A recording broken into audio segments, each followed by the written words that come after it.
Olá, você está ouvindo Sociedade dos Geógrafos Mortos, um podcast sobre geografia com Roberto Lobato Corrêa.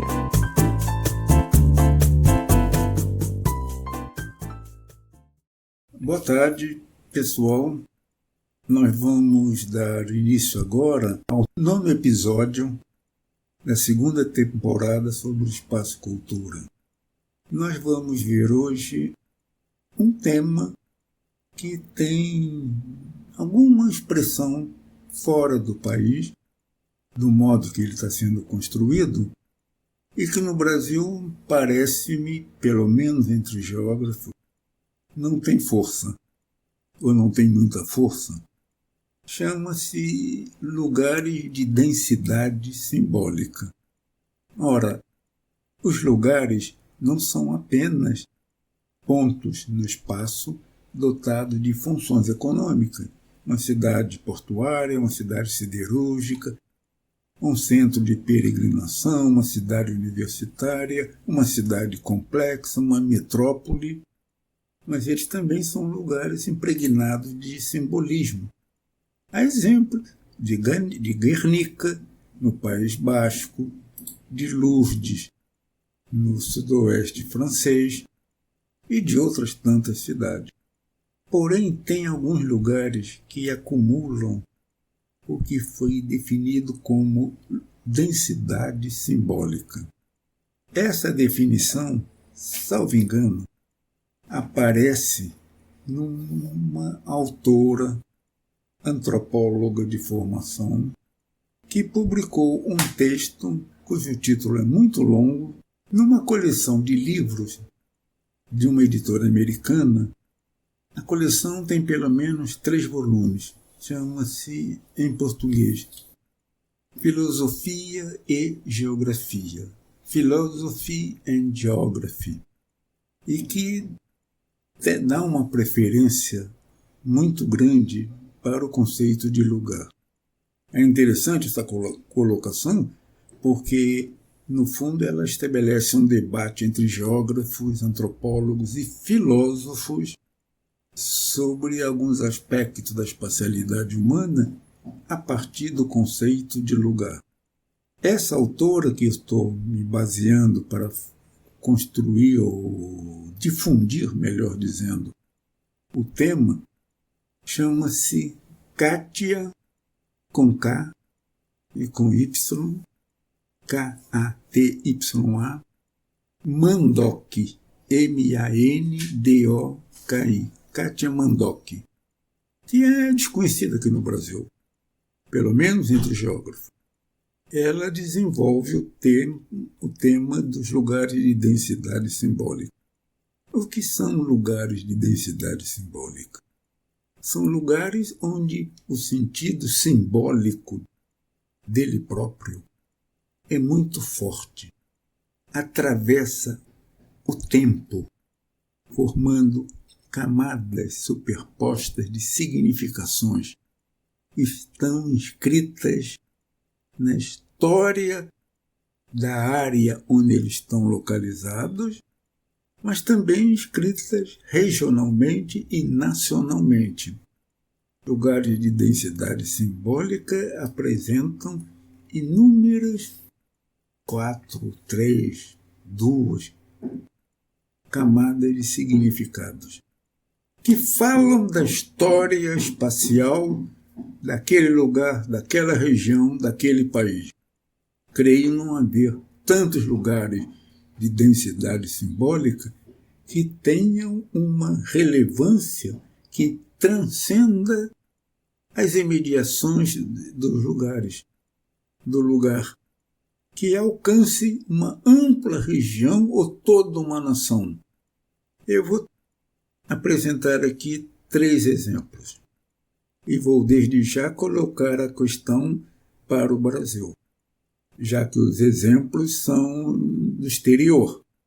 É possível falar em lugares de densidade simbólica no Brasil? É claro que isso é uma coisa intersubjetiva, que está na memória da população, que está na documentação E esta memória ganha forma porque todos, mais ou menos, sabem o que representa aquele lugar. O lugar tem uma história, e essa história é da localização da região e da nação. Os 3 exemplos são exemplos poderosos. O primeiro é o Zócalo. Zócalo é uma palavra árabe que significa a praça maior, a praça central de uma cidade. Toda cidade tem um zócalo, como certamente tinha ou tivera durante o período da conquista árabe, moura, do norte da África em relação à Espanha. O zócalo, hoje, no exemplo que eu estou me apoiando e que eu tiro do texto da Kátia Mandoki, é a Praça de Armas ou Praça Maior da capital mexicana, Zócalo. É a referência. Você não precisa falar, eu vou para a Praça do Central, para a Praça de Armas, para a Praça Maior, como se diria em relação a qualquer outra cidade no mundo hispano-americano.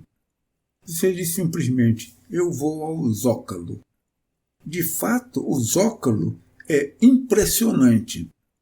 É uma grande praça onde existem prédios públicos importantes, onde está localizada a belíssima catedral que os espanhóis construíram ali e que é um local de movimentação de pessoas 24 horas por dia, 7 dias na semana.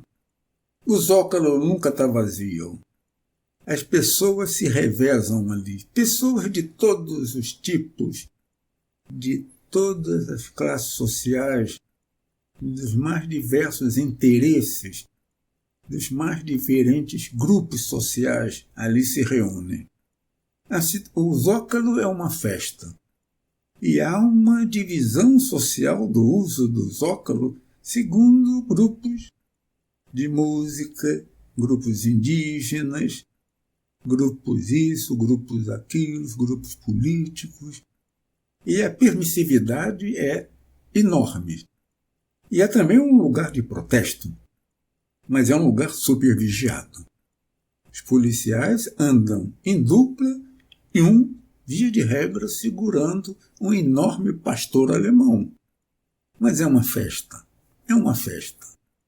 Eu estive no Zócalo e fiquei encantado com o que a gente via ali de espaço público em plena efervescência. Eu vou contar um episódio famoso, né? O Zócalo é um lugar de protesto. E tudo o que ocorre ali reverbera em todo o país. E tudo que vem do interior vai para o Zócalo e de lá retorna para todo o país. Quando os índios, lá da região de Chiapas, no sul do México, protestaram contra problemas de direitos indígenas, eles foram para o Zócalo, como os professores de geografia, como os motoristas, os operários, todos vão para o Zócalo protestar. Eles simplesmente foram de calção, aquele calção antigo. Ficaram todos de costas para o tráfego e sistematicamente arriavam o calção para mostrar o traseiro, como forma de protesto de um grupo indígena mexicano em relação à usurpação de seus direitos. E no meio de tudo isso, você vê uma pessoa se exibindo, vestido de Batman, mas ao mesmo tempo você tem um número enorme de mulheres mexicanas fazendo e vendendo tortilhas em plena praça, a qualquer hora do dia. Não há no Brasil coisa semelhante. Então, o Zócalo é um lugar extremamente ativo na vida mexicana.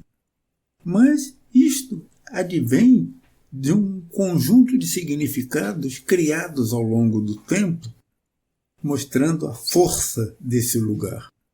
Há pelo menos 4 camadas de significados em relação ao Zócalo.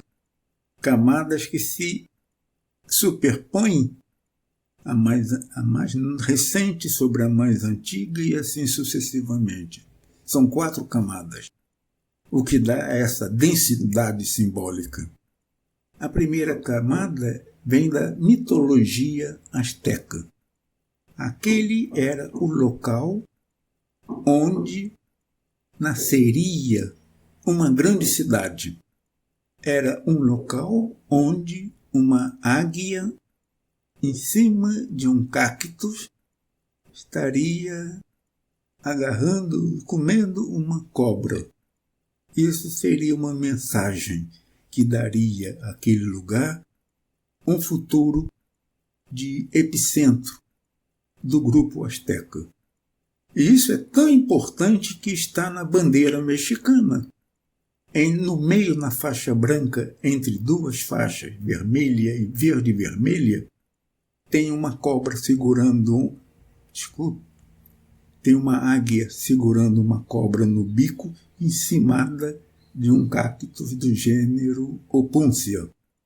Esse é o primeiro significado, inscrito na mitologia asteca. O segundo é que, nesse local, estabelece-se e é o epicentro da cidade de Tenochtitlan, a capital dos astecas. Com a sua organização interna, com suas regras, com sua movimentação, com a sua grandiosidade, é a segunda camada. O lugar mítico se transforma na capital dos astecas, Tenochtitlan, capital dos astecas que foi destruída pelos civilizados europeus, acabando com o reinado de Montezuma. Mas a força desse lugar é tão grande que o vencedor, Hernán Cortés, seguindo também determinações das leis das Índias, reconstruiu esse lugar, adicionando uma terceira camada de significações. O zócalo da águia, com a cobra em cima de um cactus, o zócalo da sede do Império Azteca se transforma na capital do vice-reinado de Nova Espanha, o México.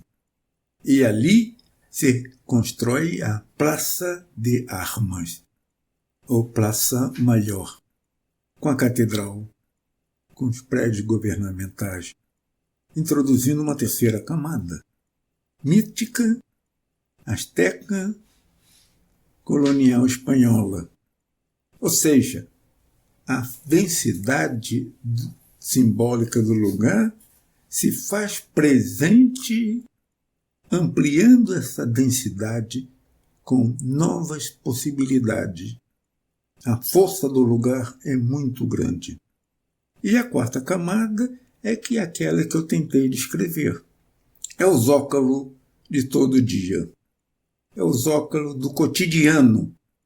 Um reflexo, um meio, uma condição de reprodução e de contestação da sociedade mexicana. É um lugar de densidade simbólica.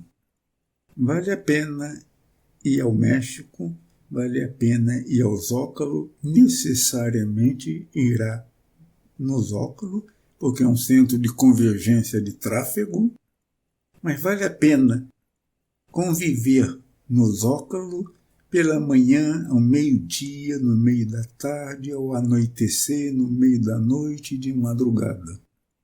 É uma bela experiência num lugar de profunda densidade simbólica. O segundo exemplo nos desloca da América do Norte para a China.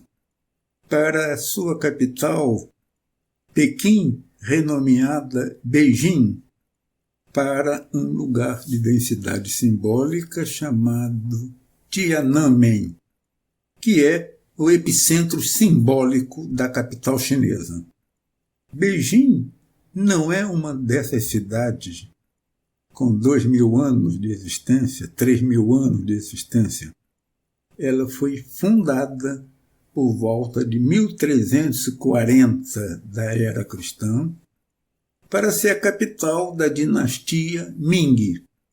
E a sua construção obedece à cosmologia chinesa. A cidade tem 3 conjuntos de muralhas, um mais exterior, no interior da qual existe um segundo conjunto, e no interior, no centro, um terceiro conjunto de muralhas. E uma porta principal voltada para o sul, segundo a cosmologia chinesa. Possivelmente porque Beijing está no hemisfério norte e no inverno a porta aberta para o sul recebe mais os raios solares. A primeira muralha separa o mundo extra-cidade do mundo da cidade. A segunda muralha interna diferencia esse espaço urbano. Mas o que nos interessa aqui é o terceiro conjunto de muralhas, que separa a cidade profana da cidade sagrada, da cidade proibida, residência do imperador. Entrar na cidade proibida apenas para alguns privilegiados, a nobreza e alguns outros, mas não para todos, não para a maioria. E separando a cidade proibida, que está no interior da cidade, do restante da cidade, existe um portão que separa a cidade profana, o seu entorno mais imediato, entre a terceira e a segunda muralha, da cidade proibida. E ali é uma praça, em frente ao portão do lugar onde existe uma paz celestial. Portão da paz celestial, que é essa porta de entrada para a cidade proibida. A praça e o portão são conhecidos então como a praça do portão da paz celestial. Em chinês, Tiananmen, portão da praça da paz celestial. E isto é um ponto de referência na história chinesa. Há várias camadas de significados em torno desse portão e dessa praça.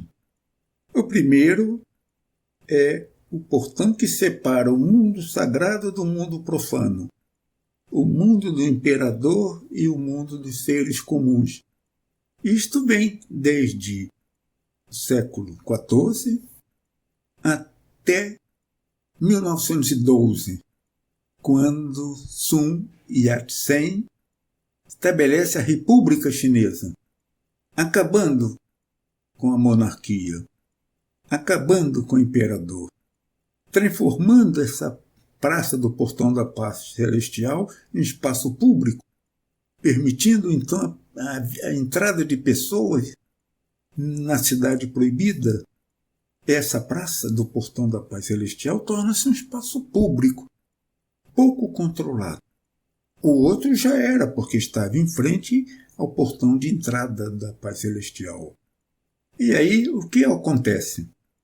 Esse espaço público representa o mundo chinês daquela época. Camelôs vendendo de tudo, prostituição, gente conversando pelas ruas, fazendo comida na rua, fazendo protestos políticos, como o grande protesto que houve um pouco antes da Primeira Guerra Mundial contra a ocupação de enclaves na China pelas potências europeias. Ali fervilha o movimento de uma nova China, de uma China não do imperador, mas de uma China mais democrática. Isto vai até 1949, quando então a China se torna comunista e esse espaço público passa a ficar sob controle, um controle rígido. Mas é ali, como no período anterior, é que se dão as manifestações formais. As paradas militares transformaram o Portão da Paz Celestial numa espécie de grande palco, onde ficam as autoridades vendo as tropas passarem em frente. Mas o lugar deixa de ter aquele movimento efusivo do período anterior, que vai desde a proclamação da República até 1949. Nós temos, então, dois períodos: a cidade proibida, o espaço republicano, o espaço comunista. O quarto momento é quando os protestos contra o comunismo, contra Mao Tse-tung, se dão e ali se torna uma efervescência política, sobretudo de estudantes chineses, que constroem monumentos a favor da liberdade, uma réplica, inclusive, da Estátua da Liberdade, contestam a estátua de Mao Tse-tung, e isso vai num crescendo que em 1989 há um massacre estudantil pelas tropas governamentais. Isso vai num decrescendo à medida que a China torna-se menos repressiva, diria eu, mais aberta. Mas a força simbólica de Tiananmen, a Praça do Portão da Paz Celestial, continua. E é um ponto turístico. Tanto que este portão é um símbolo nacional, porque ele contém uma grande parte da história, não apenas de Beijing, mas de toda a China, com 4 camadas de significados, dramáticas que sejam, mas que fala, afinal de contas, da história chinesa, condensada em um único lugar de profunda densidade simbólica. Vocês encontram isso no meu artigo Espaço e Simbolismo, se eu não me engano, no livro Olhares Geográficos. O terceiro exemplo nos remete agora à Europa. A Europa dos Balcãs, a Europa da antiga Iugoslávia, uma área de tensões históricas e que vieram para o século XXI. Eu me refiro à Praça da República, na capital da Sérvia, Belgrado. Ela também apresenta algumas camadas de significações. Há uma densidade simbólica. A mais antiga de todas é que Belgrado, e sobretudo na Praça da República, está as ruínas e a localização do antigo Fórum Romano. Em sua expansão, Roma chegou à Sérvia. Mas isto mostra uma camada de significados de uma Belgrado, cidade bela, Belgrado, sufixo que se refere à cidade. Uma cidade, um local de influência da cultura romana. Uma segunda camada de significações está no fato de que esta Praça da República tornou-se também um ponto de referência durante a conquista otomana, turca-otomana, por meio, sobretudo, de uma fortaleza otomana, cuja influência otomana vai até a década de 1860, quando a Sérvia se liberta do jugo otomano. O movimento de resistência, de luta pela independência da Sérvia tem como foco a Praça da República. É lá que um príncipe da nobreza sérvia lutou contra as forças otomanas. A Praça da República é o epicentro da Sérvia e, no Tratado de Versalhes, fim da Primeira Guerra Mundial, quando se cria um país chamado Iugoslávia, quer dizer, eslavos do Sul, a Praça da República, com esse nome, Praça da República Iugoslava, a antiga praça nomeada de Praça do Teatro.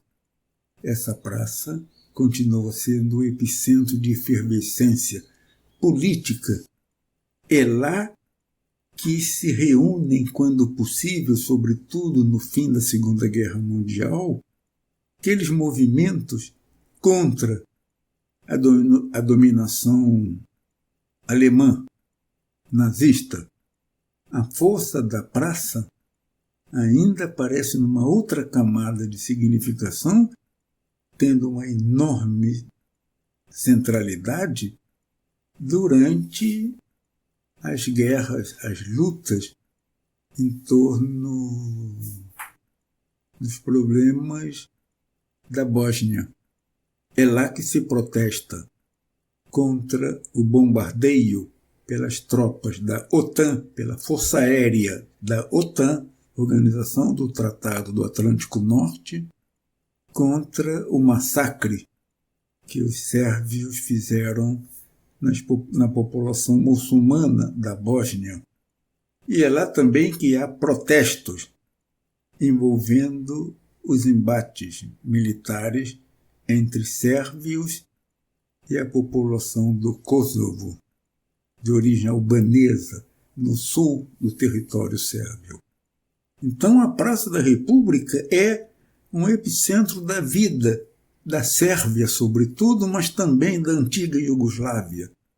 Uma praça que tem uma imagem, uma memória, documentação que mostra suas origens romana, a influência otomana, as lutas de independência do país, a união dos povos sérvios do Sul, tendo epicentro a Praça da República, a luta contra o nazismo, a luta contra o ataque da OTAN, a luta contra a independência do Kosovo, tensões de toda a ordem, de um lado e de outro, mas tendo como referência um lugar de densidade simbólica, a Praça da República em Belgrado.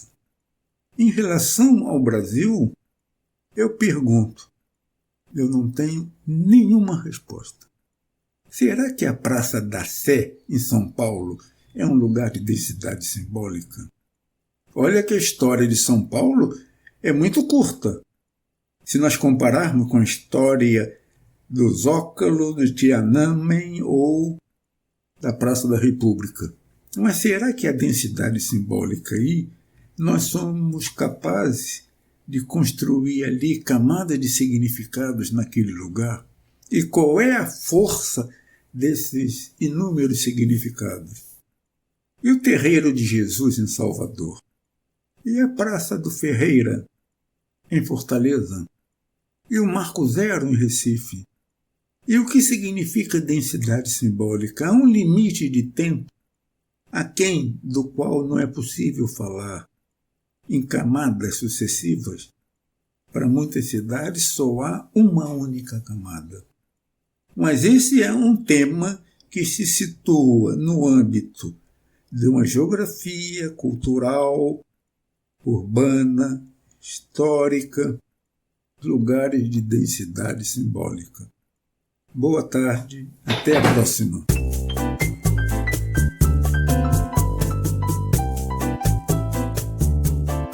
O podcast Sociedade dos Geógrafos Mortos tem produção de Rafael Lia.